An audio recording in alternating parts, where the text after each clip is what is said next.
Olá, você está no Arena IE. Eu sou a Alessandra Gonzaga. Eu sou Marcelo do Carmo. A gente vai falar, gente, sobre as novas formas de aprender. A gente decidiu fazer nesse mês de novembro um clube do livro. E vamos começar pelo nosso livro da Conexão IE, Conectados, Competências Socioemocionais na Era do Caos. A nossa intenção é ter 4 encontros no mês de novembro, que vão ser sempre às quartas-feiras, gratuito para quem quiser participar, né? A gente vai fazer no LinkedIn, entrando pelo StreamYard, talvez com abertura também pelo YouTube, isso a gente vai combinar aqui com o Arthur, do nosso estúdio aqui, do Arena, né, que eu digo. E aí a gente vai deixar aberto para quem quiser participar. A intenção é percorrer as 4 dimensões das competências socioemocionais que a gente na Conexão IE trabalha nos nossos trabalhos, nos nossos processos de desenvolvimento. Uhum. Então, autoconhecimento, equilíbrio emocional, conexões humanas e trabalho com significado. Porque cada uma dessas dimensões fala muito com a gente para aprender todas as outras possibilidades que a vida nos traz de aprendizagem, certo? Então, a grande moral da história é que a gente, quando aprende sobre as nossas emoções e sobre a gente mesmo, isso potencializa outros aprendizados, é isso, né? E o mais interessante dessa série de iniciativas que a gente está propondo para esse final de ano não é reinventar, é quase como se fosse reinventar a roda, né? Mas a gente está resgatando formas de aprendizagem que a gente utilizava lá atrás nas organizações e que ficaram assim um pouco em desuso, né, com essa onda de workshops online, né, que a gente desenvolveu na época da pandemia, e workshops de curta duração. O que eu mais escuto, né, quando a gente entra em contato com os RHs, é que assim, ó, o pessoal não aguenta mais aula. O pessoal não aguenta mais aula. E é fato, né, a gente que estuda essa enxurrada informacional que a gente está exposto, o pessoal não quer mais conteúdo tradicional, o pessoal quer experiências, o pessoal quer produção de sentido. Então, o resgate dos antigos... Lembra do Círculo do Livro que tinha, né, que você assinava e ganhava o livro? Lembro. Então, esse resgate das leituras em que cada um pode ir no seu ritmo, cada um pode fazer sentido com a sua própria história pessoal, naquele capítulo que lhe interessou mais ou que mais lhe marcou. É uma dessas alternativas de aprendizagem que a gente está buscando resgatar. Porque, de fato, ninguém aguenta mais só conteúdo em sala de aula. Então, aí é que eu acho que o termo aula tá mal posicionado, sabe, Má? Porque eu amo uma aula. A gente tá fazendo os cursos nos sábados, né? Sábados, uma vez por mês. E o que é aquela aula ali? São conceitos junguianos trazidos um a um, trazidos exemplos, reflexões. Isso. Eu acho que aquilo é uma aula. É que o que as pessoas não, talvez, aí pensando dentro das empresas, tentando ouvir empaticamente esses clientes que dizem não queremos aula. Eu acho que eles partem do princípio que eles não querem power sono. Isso não é aula. Ficar trocando slide, né? E eu espero que as pessoas sim se revoltem com o PowerPoint. Aquela coisa de ficar seguindo slide realmente mata a aprendizagem. Agora, uma pessoa que seja mediador do conhecimento e que vá trazendo, mesmo que guiado por slides, provocações para uma audiência que pode trazer também seus entendimentos de vez em quando, eu acho isso muito salutar. E eu não gosto dessa coisa de só ter que ter experiência. Que saco isso! Eu quero, sei lá, então contrata um parque de diversão, pega um ticket. Pega um stand-up comedy, pega um ticket num parque de diversão local, porque a aprendizagem não é para ser só diversão. Tudo bem se a gente se divertir no meio do processo, mas não é esse o objetivo principal. Então, acho que aqui a nossa ideia, e eu acho que o Clube do Livro vem nessa primeira possibilidade que a gente está dando, entre tantas que a gente vem fazendo na Conexão IE, mas de que assim, vamos conversar sobre o que entendemos das coisas. Isso, que eu acho que é o mais importante. Não é para dizer o quanto a gente sabe ou para o quanto a gente não sabe, é para fazer trocas de percepção. Porque como as pessoas estão com muitos conteúdos que são depositados nelas diariamente e elas não param para fazer a tal produção de sentido, quando tu faz uma aprendizagem coletiva, síncrona, mediada por um professor que já conhece aquele conteúdo e que de alguma maneira vai mediar essas intervenções, eu acho isso muito legal.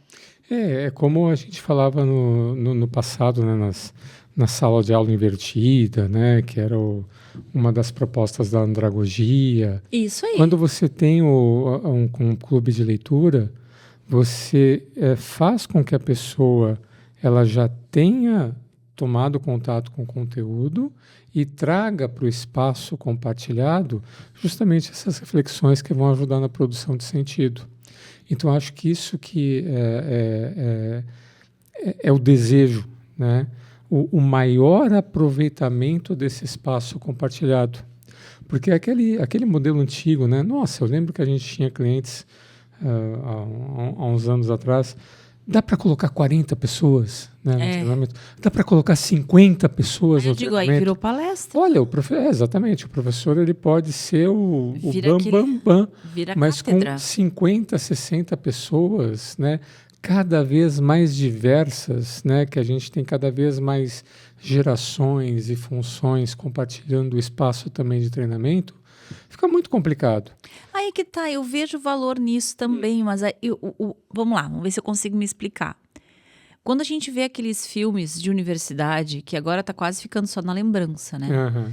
Que a aula da cátedra, aquela aula em que o professor está no centro de uma arena e que os alunos estão em arquibancadas com um espaço para poder escrever e que ele está trazendo o raciocínio e vem desenvolvendo o seu raciocínio, a sua construção de conhecimento. Eu acho isso muito legal, até porque é muito difícil fazer isso bem feito. Tanto como aluna como como professora eu me coloco aqui. São raros os professores, e a gente lembra deles para a vida inteira, que você fica 2 horas e você não vê o tempo passar. Porque você está realmente mergulhada naquela jornada, naquele desenho que aquela pessoa está fazendo contigo de como navegar no conhecimento.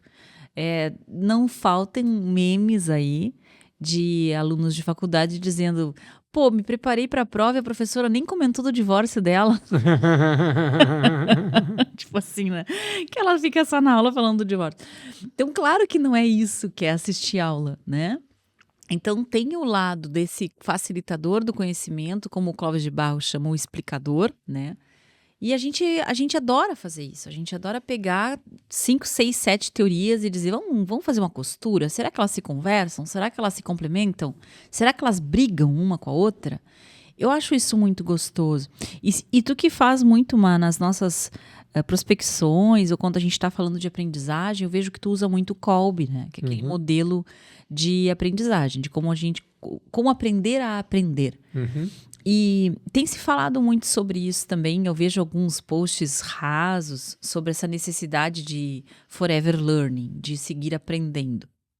Só que com a quantidade e a pouca densidade, como se ficasse assim, como é que a gente diz isso em inglês? Quando é assim, aberto e raso. O conhecimento está muito amplo e muito raso. É como se a gente soubesse um pouquinho sobre quase nada, né? Então, nesse contexto, o que o Kolbe lá nos traz? Que tem diferentes formas de aprender. E uma delas é essa das trocas, das reflexões na troca. A minha preferida. Vamos pensar sobre um trecho X, vamos ler. Às vezes, em sala de aula, em faculdade, eu fazia isso, adorava fazer. Levava 7, 8 livros, pegava um trecho, pedia para alguém ler. Pessoal, o que vocês estão entendendo disso? Vamos conversar. Adoro isso. Não, eu sei, a gente adora isso, né? Eu também, como tu, professor, e também com aluno, nossa jornada de aprendizado, que de fato é forever learning, né? Mas o ambiente de organizações, a gente que está há bastante tempo na estrada, e tu percebe isso também, tem mudado demais. Muito, muito. Primeiro, né, o tempo das pessoas passa a ser o principal ativo. Eu lembro lá na década de 90, quando eu comecei a trabalhar como instrutor, né, da Fundação. Tu fez o curso da Fundação também, da Fundação Nacional da Qualidade. Eu fui aluna. Não, na sua formação de examinadora, tu não foi minha aluna. Eu não Né? fui. Não foi minha aluna. Então eu estava te assistindo outro dia. Estava me Uma falsa assistindo, né? memória. Mas tu provavelmente deve ter cursado, né, o curso da Fundação numa versão de 2 ou 3 dias. Isso, um horror.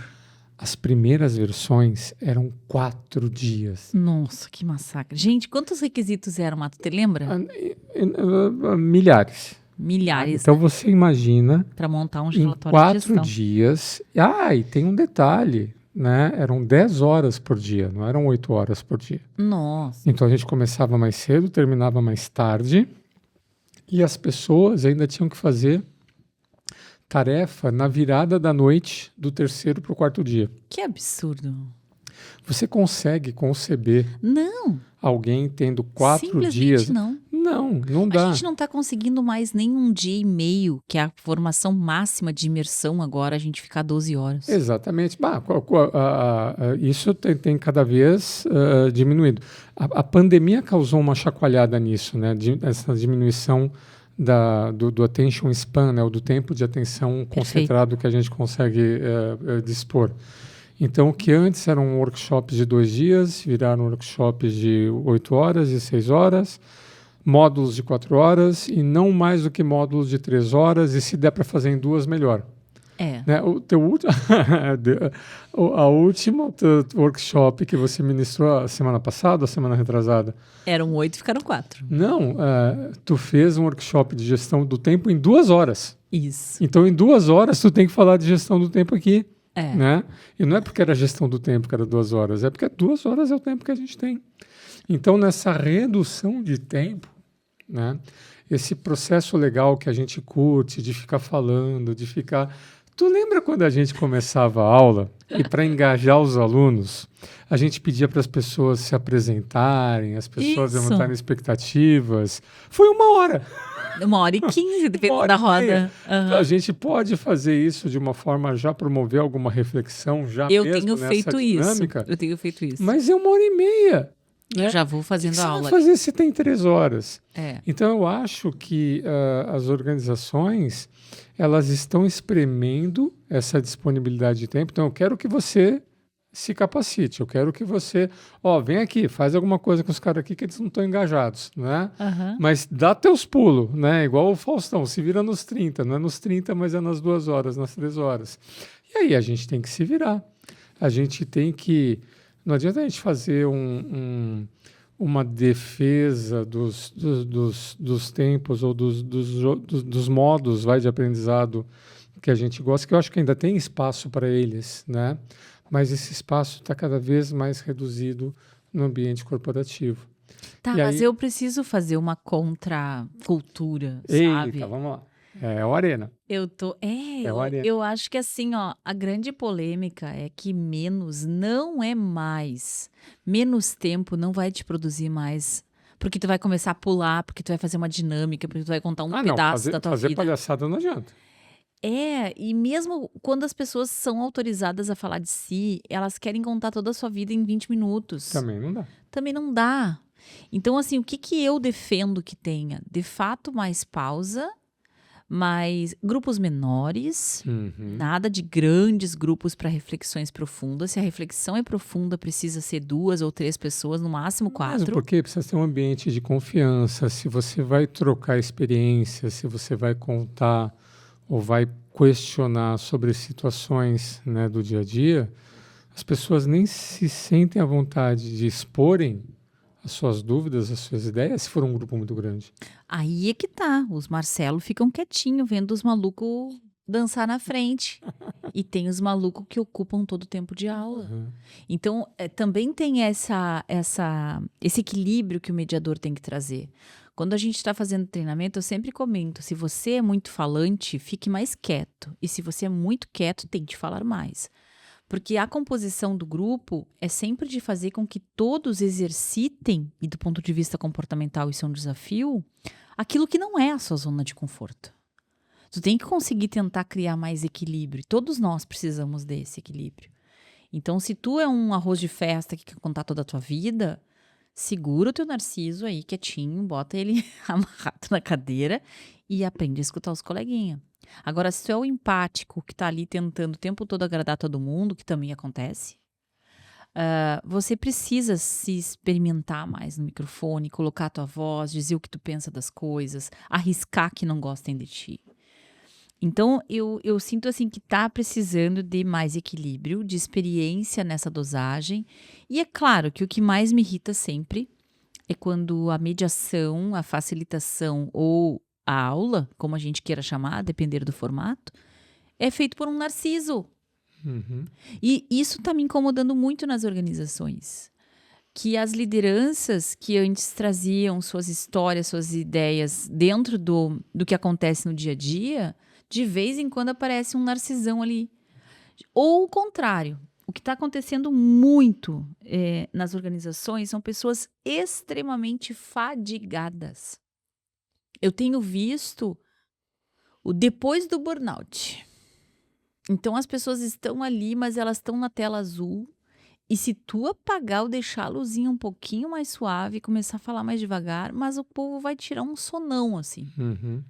Porque as pessoas estão cansadas, mano. Então, Ali, mas assim, ó, ainda mais porque as pessoas estão cansadas, eu acho que a gente precisa fazer esse encontro presencial reduzido, ou encontro coletivo reduzido presencial online, ser o mais impactante possível e ampliar, né, o aprendizado. Vamos lá, você deu aula em faculdade junto comigo. Que tipo de aluno você gostaria de ter na sua sala de aula? Aquele que aparece ali na sala de aula e fala assim, bom, o que a gente vai estudar hoje? E encerra por ali, não leva nenhum dever de casa, não leva nenhuma reflexão, nenhum trabalho, né, para ele reforçar ou expandir o aprendizado dele. Não, ele limita, né, a experiência de aprendizado àquele momento de corpo presente. Isso não funciona.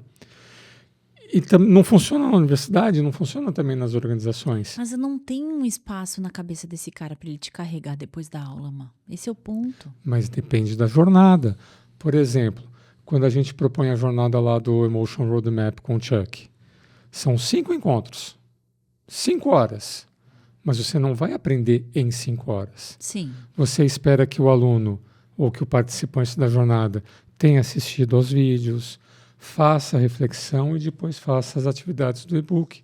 Então você vai ampliar a tua jornada pessoal de aprendizado e aí, Ali, cada um vai fazer essa ampliação na medida do seu interesse, da sua necessidade, focando aquilo que mais precisa. A mesma coisa o Círculo do Livro, o Clube do Livro. Claro.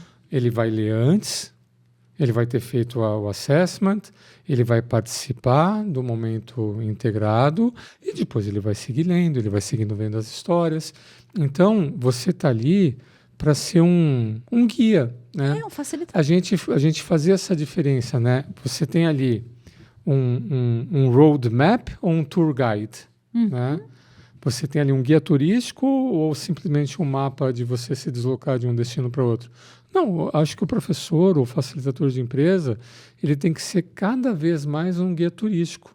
Ele tem que ser cada vez mais um camarada que nessa jornada de aprendizado que está desenhada, que tem que ser cada vez mais fora daquele momento de interação restrito, é o camarada que vai ajudar a guiar, olha, veja isso, veja aquilo.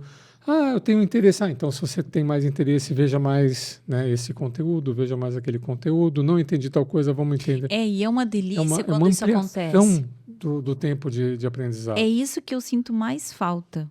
Quando a gente faz jornadas longas, a gente tem feito aí até com outros estados online, né? Tive a oportunidade de fazer que foram 9 encontros lá com o pessoal de Goiás.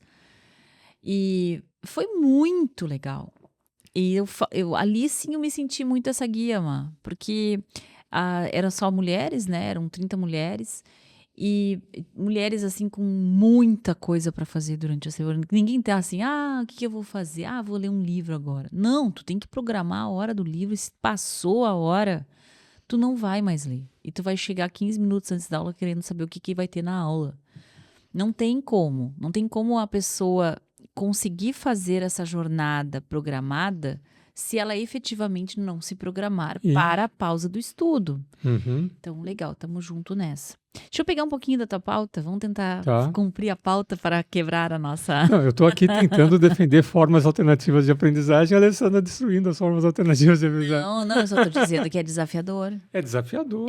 Não, claro que eu acho que é Isso que a gente importante. precisa ter essa coisa mais antenada com a empresa, né, com as Claro. organizações, e tem que ter cada vez mais aquilo que a gente começou a fazer já há algum tempo nas jornadas, que é o kick-off da jornada, Isso. que é a explicação da jornada, os Isso. contratos. Isso, da perfeito. jornada. Eu ia chegar aí, viu? Então vamos lá. Eu não sou de toda má fé. É Aham. que eu acho que não adianta fazer a jornada 1, 2, 3 já. Não, E nunca, gente. nunca adianta. Eu sou uma que gosto de saber o que vem nos próximos capítulos para me programar.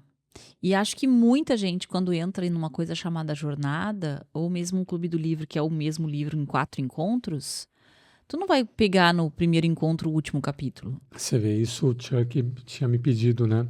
Quando a gente fez o curso do Roadmap Emocional. Pô, pra mim, tava tudo lá. Você entra lá na plataforma da academia, estão lá as aulas, está lá a descrição, está lá os vídeos, está lá o e-book com passo a passo, resumo da aula, atividades, né, extra-aula, atividades, perguntas de reflexão. Pá, tá tudo ali, né? Tudo os leguinhos tá lá para construir o aprendizado. Aí o Chuck me pergunta assim, tá, Marcelo, mas não precisava fazer um guia do estudante? Como assim, Chuck, guia do estudante? A gente já tem um e-book. Não, um guia do estudante. Tá, para colocar o quê? Não, para falar isso que você está falando. Que a pessoa tem que reservar tantas horas na semana, que a pessoa tem que primeiro assistir o vídeo, depois fazer o... Sabe assim, descrever a água. Aham. Né? Eu falei, nossa, mas será que a gente precisa descrever a água? E eu falei, é verdade. Né? Tá fazendo falta descrever Não, e um sabe por que que processo tá de faltando? aprendizado. Sabe por que tá faltando, Má? Porque Ah. nós somos da geração, a gente debocha, a gente Autodidata, né? A gente se virava, né? a gente se virava porque a gente não tinha coisas que pulam na nossa cara para dar respostas. A gente saía com perguntas e ia para uma biblioteca para tentar descobrir onde é que estava o livro, se é que estava dentro de algum livro, a resposta que a gente estava procurando. Eu na engenharia, a gente ia na sala do professor. Professor, não estou entendendo. A gente era escavador. Eu acho isso muito estranho. E não é de agora, e não é da pandemia. Faz um tempo já que as pessoas não fazem mais perguntas das suas dúvidas. Elas são capazes de estar no meio da aula e estar googando ou mandando pro ChatGPT e descobrindo o que tu tá dizendo de certo, de errado e tomando suas conclusões sem compartilhar com a turma. Então, e eu me sinto até meio traída nessa hora. Me diz o que tu tá vendo, traz pro centro da roda, faz a tua pergunta. Mesmo que eu não saiba, eu vou te dizer, bah, que interessante essa pergunta. Pessoal, vamos procurar a resposta.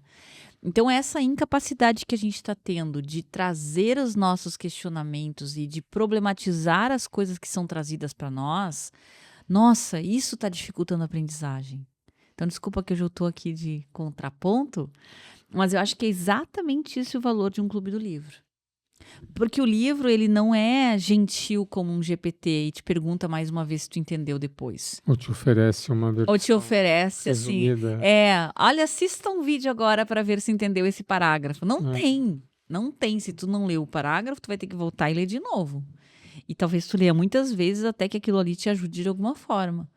Então, acho que eu gosto dessas coisas um tanto na era analógica, porque o nosso cérebro funciona assim, Má. As pessoas, elas precisam, ou a gente precisa dar um jeito de voltar a ensinar as pessoas a aprender.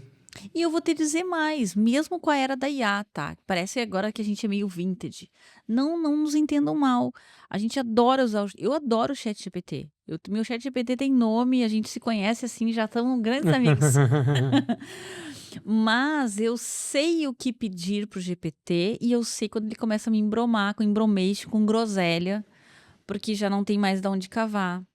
E de alguma maneira eu sei quando a gente consegue fazer melhores costuras ou não. Só que esse senso crítico sobre a própria incapacidade ou sobre a própria capacidade, a gente ganha com estrada. E com muitos livros que me humilharam. Eu tava tentando ler O Nome da Rosa, só para trazer um exemplo.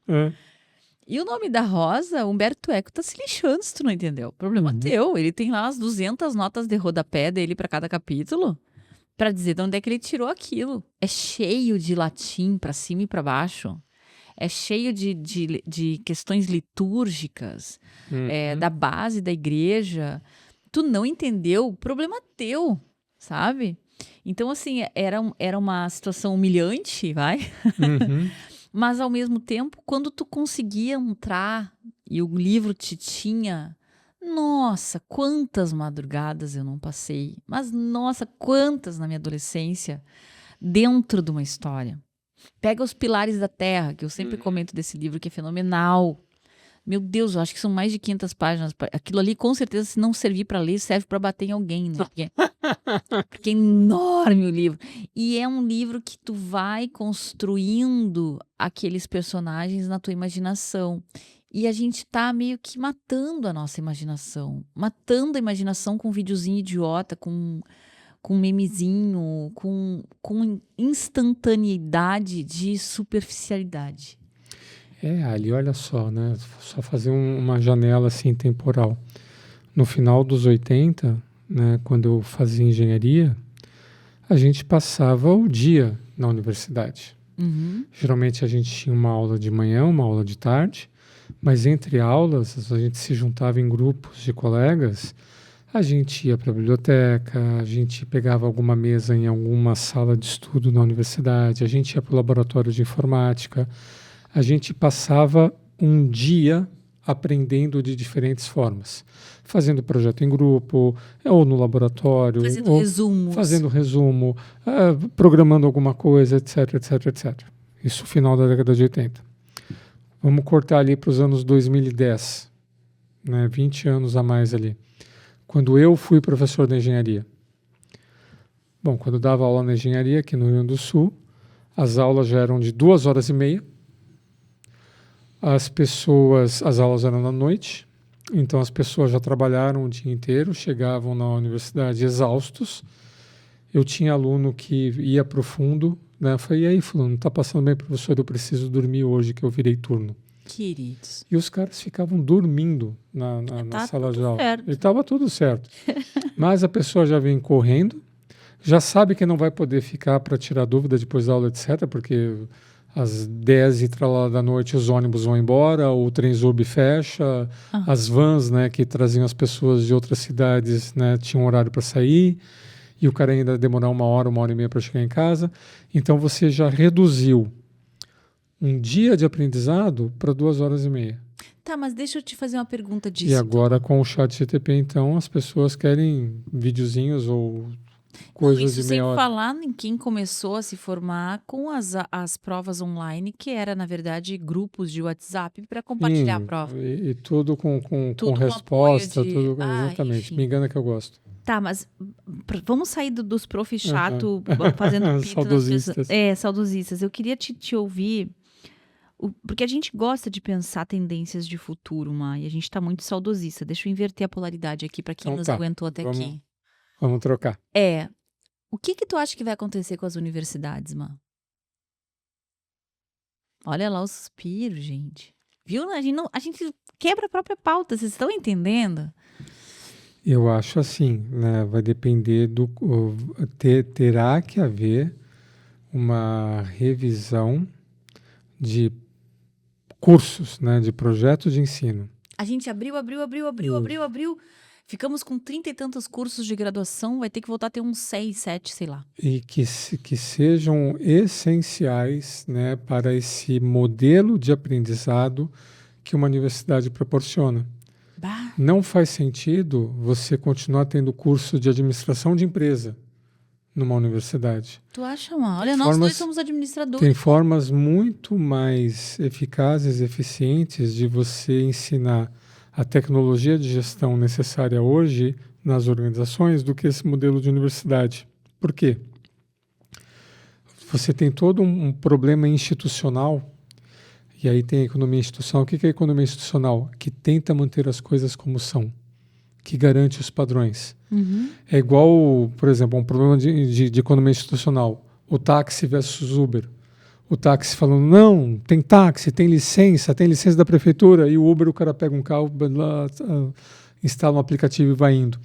Então, as organizações hoje, elas dependem muito mais desse conhecimento estilo Uber, né, do que um conhecimento estilo um ponto de mas táxi olha só, tradicional. vamos lá. Nossa, Vírgula. acho grave isso que tu está dizendo. Vírgula, por exemplo, a gente tem as faculdades de medicina, as faculdades de veterinária. Essas faz sentido você manter com a estrutura de laboratório, de hospital, escola, Porque etc., a biologia vai que uma precisar ser universidade entendida. propõe.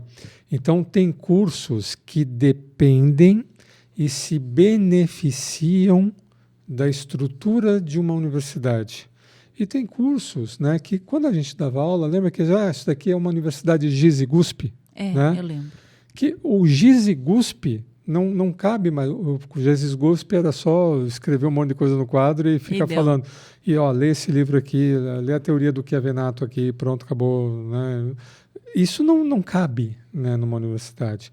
Mas esses cursos GIS e GUSP foram os que mais cresceram, porque o custo de implantação é baixíssimo de um curso desse. Tá, mas aí que tá. Agora, engenharia, eu não sei medicina, se eu concordo contigo.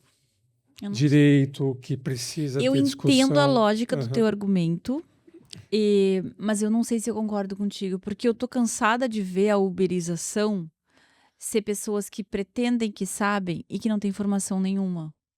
Como que você vai diferenciar no mercado de trabalho se uma pessoa fizer um curso de final de semana e disser que está habilitada para fazer aquilo que ela vai fazer? Pois é, Ali, mas aí tem que ver o que está acontecendo no mercado de trabalho. Muito das funções que um curso de administração de GIS e GUSP conseguia formar numa pessoa, eu já tenho um sistema ERP, eu já tenho uma automação de processo, eu já tenho não preciso dessa pessoa. Eu não preciso dessa pessoa com essa capacidade rasa. Ou então a gente tem que fazer igual acontece lá nos Estados Unidos, que você tem uma primeira formação básica para todo mundo, que é um college, que seria assim um segundo grau profissionalizante, né? Que a pessoa pega esse curso de administração e coloca no college, como era antigamente. Que aqui os nossos tecnólogos. Os tecnólogos, ou antes disso, as pessoas saíam formadas como contador, saía formada, né, como professor. Então, a pedagogia já era ensinada no segundo grau, contabilidade já era ensinada no segundo grau. Era uma coisa necessária e não requeria uma universidade. Então emenda aqui numa formação técnica profissionalizante. Os cursos técnicos profissionalizantes que você agrega o segundo grau com o tecnólogo. O tecnólogo no Brasil é uma graduação. Que é as duas, um ensino técnico com o segundo grau. Isso. Então, o cara, em vez de fazer 3 anos, faz 4. Sim. Né? E já sai com uma profissão em nível técnico. Pronto, acho que isso abraça, né, essa formação GIS e GUSP. E aí você fica com recursos para pesquisa, para laboratórios, para trazer profissionais, formas alternativas, né, de ensino e aprendizado para as tais profissões do futuro ou essas profissões de mais densidade, né, de conhecer, onde você precisa ter uma certificação, né, para aquilo que você vai fazer. Então, por exemplo, o cara que é médico lá, tu tem que passar pelo CRM, né? Tu tem ali tu tem uma responsabilidade civil muito grande. Nossa. O cara que é engenheiro, né? Tu vai construir um prédio aí, ou tu vai fazer alguma obra de engenharia. O que acontece se você fizer um projeto mal feito, uma execução mal feita, né? Qual é a consequência disso? Então, tem profissões que eu preciso intensificar e essas profissões vão se beneficiar, porque não vai haver mais disputa de recursos com esses cursos que não estão agregando, e novos cursos, né, que vão estar aí abraçando essas competências do futuro, ligadas à automação, inteligência artificial, uso de dados. Posso trazer minha visão Claro, agora? Pois não, vamos lá. Então vamos lá. Eu não sei se é isso, tá, mas eu entendo essa visão tua. Tem muitos professores, muitos doutores. Eu já ouvi uma discussão muito parecida com isso. Eu lembro há uns 15 anos, eu acho, talvez 10, a gente fez uma discussão sobre o projeto pedagógico da universidade e algo muito semelhante veio de sugestão de professores. Era tipo assim um papo aberto sobre os rumos da universidade, né? Eu entendo isso. Mas se tu me parar para me perguntar, Ali, o que tu acha mais importante as pessoas aprenderem em 2025? Eu acho que a gente vai voltar muito pro básico. Questões de convívio, educação financeira, educação financeira, mano. As pessoas têm que ter educação financeira. Educação, me lembrei de uma coisa agora. Agora a gente vai botar a carteirinha de velho aqui. Te lembra da educação moral e cívica, né? Então, assim, conhecer o que são os poderes do Estado, quais são os órgãos públicos, quais são as carreiras públicas, como é que você pode ir para o mercado de trabalho, o que existe de profissão regulamentada, quais são os conselhos de profissões regulamentadas. O jovem sai do ensino médio, o pessoal brinca, mais um dia que eu não usei a fórmula de Bhaskara, né?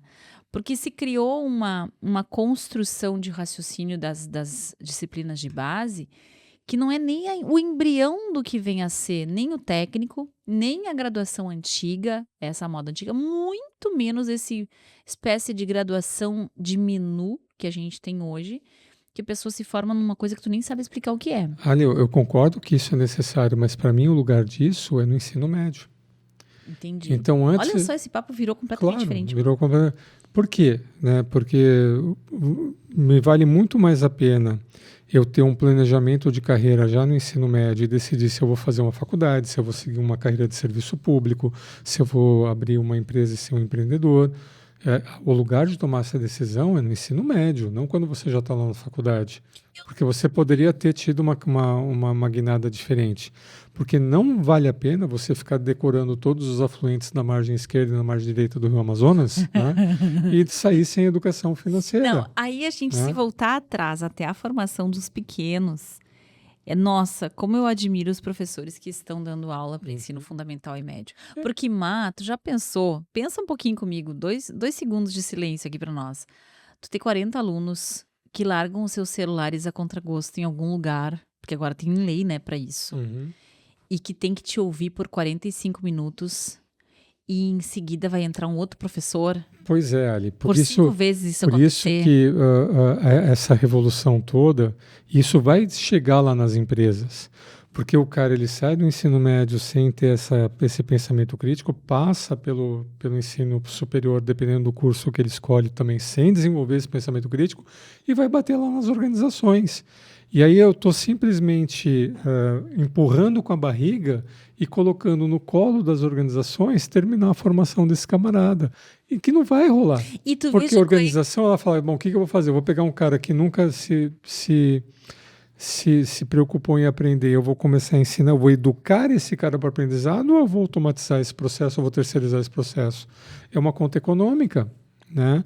Então, por isso que a gente precisa revisar tudo isso desde o ensino médio, desde o ensino fundamental.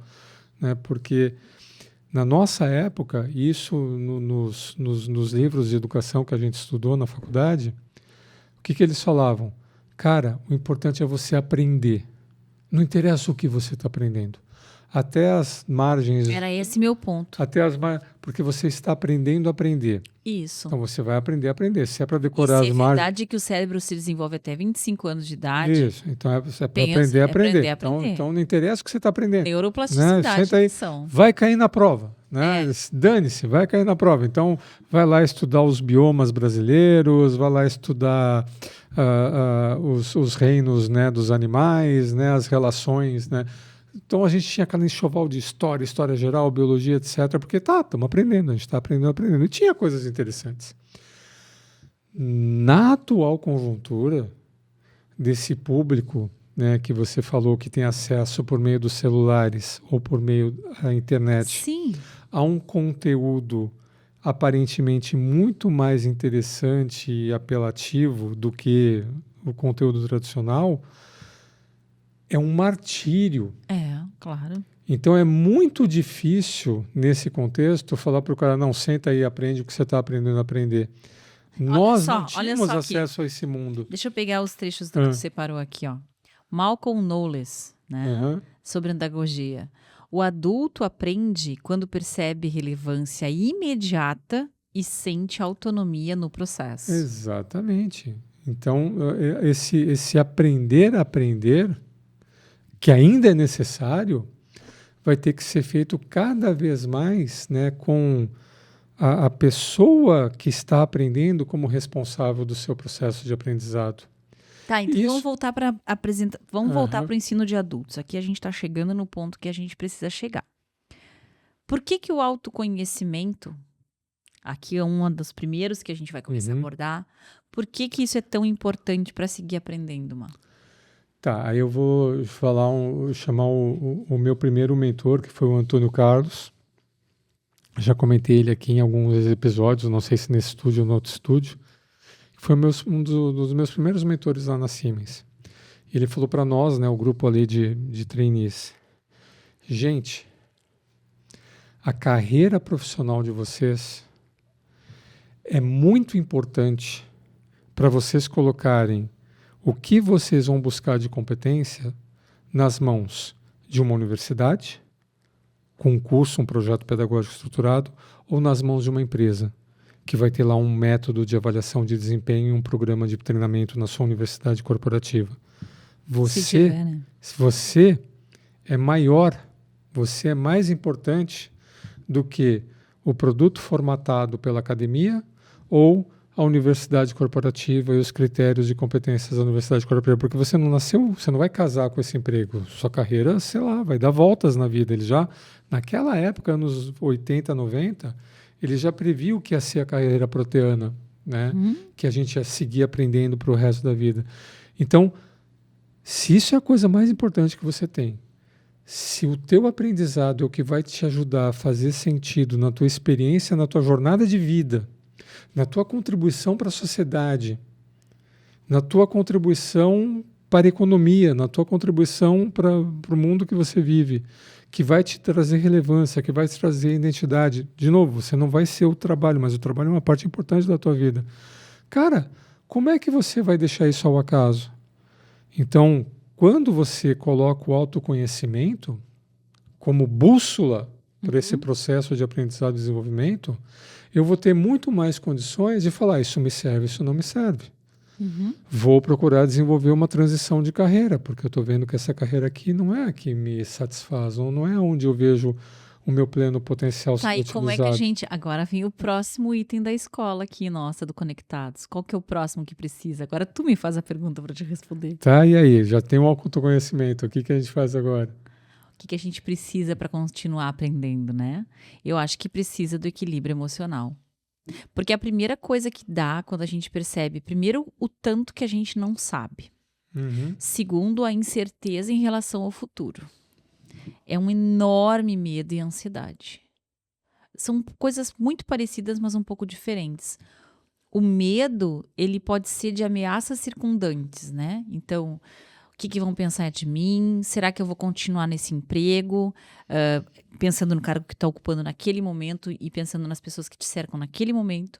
E a ansiedade já é uma projeção um pouquinho mais adiante, que pode ser a partir do mês que vem, a partir até do ano que vem. Que é o que será o amanhã. Sim.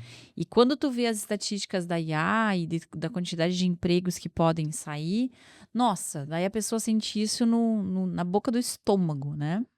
Então, é necessário, para continuar aprendendo, ter, sim, equilíbrio emocional. E não só para controle do medo, mas outras emoções também. A culpa, a administração de limites, o cuidado para não ficar maníaco. Ai, como a mania tá sendo uma coisa que é um perigo, sabe? É um perigo do nosso tempo. A mania é a sensação de que eu vou entrar num portal, eu vou atravessar pedras flamejantes, eu vou sair sábia, eu vou sair rica, eu vou sair fantástica. É um desespero para achar uma solução rápida que vai me garantir uma vida melhor. Eu vi hoje uma reportagem de uma mulher, não vou lembrar o nome dela, que saiu na Folha de São Paulo, que ela está presa no Camboja, porque ela foi para uma proposta de emprego. Se a pessoa que está na foto, nossa senhora, uma mulher que dá para ver que, sei lá, tinha uma carreira, era uma arquiteta. E era um esquema. Ela estava para trabalhar numa espécie de telemarketing de golpe, não sei exatamente mais detalhes. Ela se recusou, ela entrou num outro esquema, resumindo, ela está presa. Nossa. Estão tentando recuperar, levantar recursos. Espero que seja legítimo. Pode ser que seja uma fake news, tá, gente? Desculpe se for. Mas vamos supor que seja. E pode acontecer. Tráfico humano não é uma coisa de todo incomum, né? Então, o que é isso? A pessoa viu uma oferta e... tá, vou sair dessa vida. Fui, vou pegar minhas malas, vou Aí cai embora. numa armadilha, né? Porque o prazo é complicado, né, Ali? É. São duas coisas, a escolha e o tempo de retorno. Quando o camarada está no ensino médio, ele está lá no primeiro ano, tá, o que você vai fazer no ano que vem? Eu vou para o segundo ano. Isso. Eu vou para o terceiro ano. Ele não tem escolha para ser feita. Ele sabe que vai vir um ano uma depois trilha. do ano. E que matérias que você vai estudar? O que a escola trouxer. Né? Não tem assim uma escolha. Isso. Quando você vai para a universidade, tá aí, que curso que você vai fazer? Aí começa. Porque mesmo que você escolha um, e todos os outros que eu poderia ter Não, e a vida que está acontecendo para pagar a faculdade, para cuidar das pessoas que estão adoecendo, dos filhos que tu pôde ter ou que tu não vai ter, dos companheiros que entram e saem, porque a vida se apresenta. A vida não espera, vamos esperar ela se formar, que daí depois eu vou lá e entrego as contas para ela. Mesmo que você se forme, demora tempo para você progredir. Muito mais tempo. Então a gente precisa desse equilíbrio emocional para lidar com as escolhas, que sim, a gente vai fazer escolhas erradas. Vai ter gente que vai se arrepender. Vai ter gente que fala, putz, né?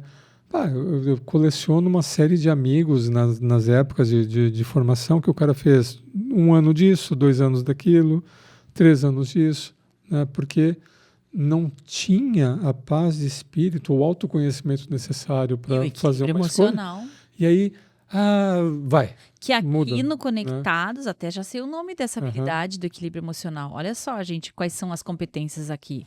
Foco, faz uma coisa de cada vez. Tu tá terminando esse trabalho, é só esse trabalho que tu vai terminar. Pega esse celular e joga pela janela. Para de ficar procrastinando nas redes sociais até o trabalho perfeito acontecer.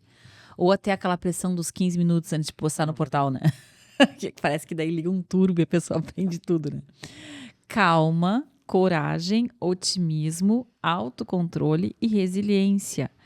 Então, assim, isso é base, eu entendo, para ir adiante. E aí tem uma outra coisa que te ajuda. Interessante que as competências socioemocionais, como tu mesmo comenta no início do livro, elas são também uma espécie de ferramental, assim, de material de cinto de utilidades. É igual você saber a língua.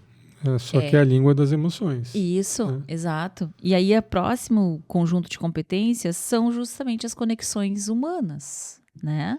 Então, enquanto você está lá tentando galgar o teu sucesso, a tua vida e aprendendo a lidar com a própria vida, a melhor coisa que tu pode fazer é olhar para o lado e ver quem está junto contigo. Ver quem são as pessoas que você, estando perto delas, você se alimenta dessa conexão, você sai fortalecido, você consegue fazer um desabafo, você tem um alívio ali a partir dessa experiência compartilhada. E quem são as pessoas que te sugam? A vida adulta é uma vida de trocas, né? Você tem trocas na família, você tem trocas... Como que o Amorim falava? O seu... relevant other? Significant other. A pessoa significante, né, para você. Pode ser seu pai, sua mãe, seu marido, sua esposa, etc, seu companheiro, né? companheira, enfim.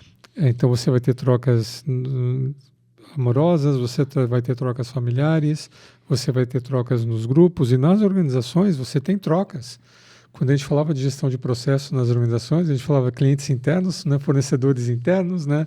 Sempre você recebe coisas de algum setor, de algum processo para processar e passar para outro. Você tem pares, você tem pessoas que trabalham para você, tem pessoas que te dizem, faz isso, faz aquilo. Então, a tua vida adulta, profissional ou pessoal, vai ser uma vida de trocas.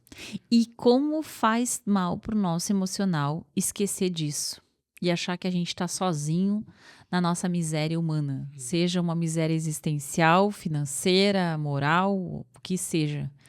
Seja qual for a tua miséria, tem outras pessoas que já estão passando por isso também. E é justamente porque essa vida tem misérias, né? Tem vieses, né? Tem reveses, né? Tem sortes e reveses, igual o jogo da vida, que precisa da última competência, que é o trabalho com significado e propósito. E aí vem a conclusão, porque o Arthur já está nos avisando que o tempo está acabando aqui. Aham. Que olha só isso aqui que eu achei muito interessante, ó. Não, peraí, não é esse, desculpa. A aprendizagem de adultos em tempos de sobrecarga, dispersão e transformação cultural, ela acontece a partir de espaços em que se pode trabalhar o que importa. Trabalhar o que importa, tá certo. Reflexão e integração. E aí vem, aprender hoje é menos sobre transferir conhecimento e mais sobre criar experiências de sentido. Uhum. Então, quando a gente... Eu sempre vou me lembrar, quando na época da pandemia a gente fez muito treinamento online, né? Uhum. E aí a gente começou a compartilhar as histórias bizarras de trocas coletivas nas empresas. E tinha um cara bem estilo engenheiro de fábrica, assim, aquele cara bem pragmático e racional, né? Que ele disse assim, ó, eu não aguento mais vir uma moça do RH e me perguntar, tá fazendo sentido pra ti? Dá vontade de falar não só para ver o que acontece, né? Meu Deus, Se aparece a tropa de choque, né? a tropa da falta de sentido. E o que eu acho que essa palavra sentido pra mim, mas já vou te devolver, Uhum. eu acho muito interessante porque sentido, propósito, significado, missão e visão, todas se conversam. Porque se tu pensar qual é o propósito da vida, tu pode pensar numa visão e tu pode pensar no que tu tá fazendo aqui, que é uma missão. Se tu pensar qual é o valor que a vida tem pra ti, tu vai pensar num sentido querendo falar sobre o significado que ela tem. Qual é como é que tu tá colocando, que conceitos te dão de base. E talvez ainda tu diga que sentido é que nem uma seta, é pra que lado que tu tá indo. Então a própria palavra que é pra fazer sentido, ela já tem várias formas da gente olhar pra ela. Uhum. O que tu quer dizer quando tu fala em sentido, Má? Eu acho assim, vamos lembrar da Matrix, né, do filme, da trilogia lá da Matrix, que agora são 4 filmes, né, tem mais um. Mas às vezes Sem graça. a gente brincava, né, ficou muito woke, né? Mas a gente brincava, né, que quando a gente percebia um déjà vu, né, e o gatinho preto lá da Matrix, né, o déjà vu, né, que Opa, alguém mexeu falha alguma na coisa aqui, Matrix. Aham. alguém mexeu alguma coisa aqui na Matrix, alguém alterou alguma coisa aqui e olha, Opa. tá diferente. Então, quando a gente costumava brincar, né, que quando a gente, nossa, mas parece que eu já vi isso, ou parece que eu já vivi isso. Olha, isso era uma boa pista, né, de produção de sentido.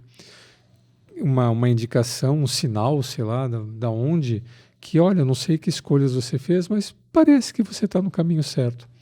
Então a produção de sentido, ela não vai vir assim para atender a moça do RH que pergunta, né, são 10 horas e os ingleses estão vindo pela água, né, e tudo está bem. A produção de sentido, ela acontece nesses sinais, né, que a gente percebe que fala assim, parece que eu estou aqui. Só que até para você perceber esses sinais, você tem que estar calmo, você tem que estar equilibrado, você tem que estar todas aquelas competências ali que a gente falou da parte do equilíbrio emocional. Porque o mundo, né, tanto é que a gente falou, era do caos. O mundo é muito sem sentido. Muitas das coisas que a gente vê não fazem sentido. Então, você procurar sentido num mundo sem sentido é muito difícil. Por isso que a produção de sentido é uma experiência muito íntima, muito individual, muito particular de cada um, mas que naquele momento, talvez naquele momento que você está mais assim procurando, o que eu vou fazer, etc, etc. E você toma uma decisão e depois de algum tempo você vê, parece que era isso mesmo. Então, isso como a gente é complementar. Esse reassuring, esse conforto de que parece que eu escolhi bem. Interessante como a gente é complementar. Eu pensei exatamente o oposto, mano. Assim, ok, quando cai a ficha da gente organizar as coisas do mundo de uma maneira, colocar pelo menos algumas categorias para mim, fazer sentido tem muito a ver com categorizar e colocar as coisas no lugar delas. O caos nada mais é do que coisas que não parecem que têm lugar e misturadas. sabe? O caos é quando você não tem um ordenador das coisas, quando tudo parece aleatório. A aleatoriedade está ali e, portanto, você não consegue criar um fio Isso. que conduza essas coisas. E nosso cérebro precisa disso. Mas o que eu ia te comentar é que, do ponto de vista do aprendizado coletivo, e por isso um clube do livro, eu acho que o sentido mais bonito é quando a gente vê que a nossa dificuldade, a nossa miséria, a nossa alegria, a nossa dor e a nossa delícia não são só nossas. E quando a gente tem uma conexão maior com a experiência da vida e com os outros seres humanos que estão compartilhando, para mim, pelo menos, isso é um... Mas você falou a mesma coisa que eu. Eu vou botar uma frase bonita aqui, tá? Que veio soprar na minha cabeça agora. A gente produz sentido, ou fazer sentido, é a ressonância da alma com o momento que você está vivendo. Isso aí. Então, e a ressonância... E a alma é muito maior do que a nossa E a ressonância é isso, única. essa conexão. Opa, antenou aqui. Né? Encaixou. Isso né? aí. Então, a produção de sentido é uma ressonância da alma. Por isso, nós aqui, os junguianos, já estamos finalizando, pessoal.